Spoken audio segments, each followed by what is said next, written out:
Finally অপেক্ষার অবসান ঘটিয়ে আমরা চলে এলাম সেই রিসেপশন সেরেমনিতে। মেনলি যে কারণে আমাদের আগরতলায় আসা। মৃগাঙ্কদার বিয়েতে আসতে পারিনি বলে মনটা একটু খারাপ। বিয়েতে আসতে না পারার কারণ হলো আমার দুটো ব্রাইডাল 29 আর 30 এপ্রিলই আমার ছিল ব্রাইডাল বুকিং, আর 29 তারিখ ছিল মৃগাঙ্কদার বিয়ে। রিসেপশনের দিনও বুকিং এসেছিল, বাট আমি মৃগাঙ্কদার বিয়ে বলেই আর বুকিংটা নিইনি। বিয়ে বাড়িতে এসে আগেই নতুন বর বউয়ের সাথে একটু দেখা করে খাবারের দিকে ছুটে গেলাম। আচ্ছা, আমরা বাঙালিরা কি শুধু বিয়ে বাড়িতে খেতেই যাই? এটা আমার একটা গভীর প্রশ্ন। প্রথমেই খেয়ে নিয়েছিলাম অনেক রকমের স্টার্টার আর কোল্ড ড্রিঙ্কস। মৃগাঙ্কদার যেখানে রিসেপশন সেরেমনি হচ্ছিল তার পিছনেই ছিল আগরতলার রাজবাড়িটা, যেটা জলের রিফ্লেকশনে এত সুন্দর দেখতে লাগছিল। প্যান্ডেলের ঠিক পেছনের সাইডটা এটা ছিল। চারজন আমরা সবাই বেশ কিছুক্ষণ ওখানে টাইম স্পেন্ড করেছি আর আড্ডা দিয়েছি জমজমা। তারপরে চলো তোমাদের দেখিয়ে দিই আজকের বিয়ে বাড়ির ডেকোরেশনটা। পুরো বিয়ে বাড়ির ডেকোরেশনটা অনেকটাই সুন্দর ছিল। আর এদিকে আমি 100 থেকে 200টা ছবি ভিডিও না তুলে আমি বিয়ে বাড়ি থেকে গেলে আমার মন ভালো থাকবে না, আমার পেটের ভাত হজম হবে না।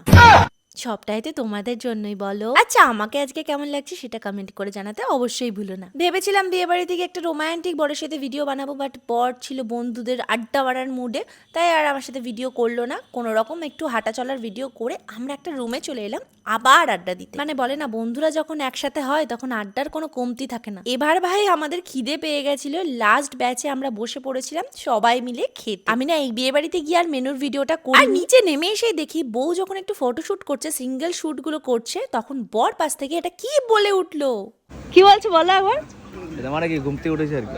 এটা মানে ঘুম থেকে উঠেছে।